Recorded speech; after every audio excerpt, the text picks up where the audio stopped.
ഞാൻ ദൈവത്തിൽ മാത്രം വിശ്വസിച്ചു പോകുന്ന ഒരാളാണ്. ഓ എനിക്ക് 110% I M trusting in God the almighty. പക്ഷെ ഇത്രയും സക്സസ് വരുന്നത് ഏട്ടാ, ഏറ്റവും നമ്മൾ പറയും നന്മ ചെയ്യുന്നവരിലേക്ക് ആ സക്സസ് ഇങ്ങനെ ദൈവം കൊണ്ടുവന്നോണ്ടേ ഇരിക്കും. അപ്പം ഇത് ശരിക്കും പറഞ്ഞാൽ അത് ഞാനെന്താ കൊച്ചു കാര്യങ്ങൾ ചെയ്യുന്നുള്ളൂ. വലിയ പ്രസ്ഥാനങ്ങൾ ചെയ്യുന്ന ആൾക്കാരുടെ ഹെഡേക്ക് എന്തായിരിക്കും മനസ്സിലായില്ല. അവരുടെ കീഴെ ലക്ഷക്കണക്കിന് ജോലിക്കാർ അവരിയ്ക്കുന്ന ഒരു സ്ഥലത്ത് ഇത്രയും പ്രസ്ഥാനങ്ങൾ മെയിൻറ്റെയിൻ ചെയ്യുന്ന ആൾക്കാരെ വെച്ച് നോക്കുമ്പോൾ നമ്മളൊന്നും ചെയ്യുന്നില്ല.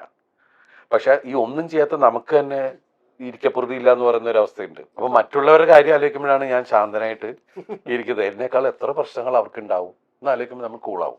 ബെറ്റർ എന്താന്ന് വെച്ചാൽ ചില ആൾക്കാർ പറയില്ലേ, നമ്മൾ വല്ല ഇതൊക്കെ ഉണ്ടെങ്കിൽ വല്ല കെട്ടിടം പണിയുക എന്നിട്ട് വാടകയ്ക്ക് കൊടുക്കാന്നൊക്കെ പറയും. നമുക്ക് അതുപോലും ചെയ്യാൻ പറ്റൂല. ഈ വാടകയ്ക്ക് കൊടുത്തു കഴിഞ്ഞാൽ അവൻ കുറച്ച് ദിവസം മുമ്പേ ഇറങ്ങൂല.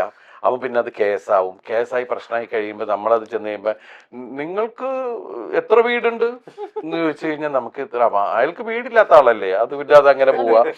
പിന്നെ സ്ഥലം ഇറങ്ങിയാൽ പിന്നെ അത് കേസ് പ്രശ്നം. എന്തിനാണ് ഈ പ്രശ്നം എന്ന് വിചാരിച്ച് നമ്മൾ മിണ്ടാതിരിക്കും.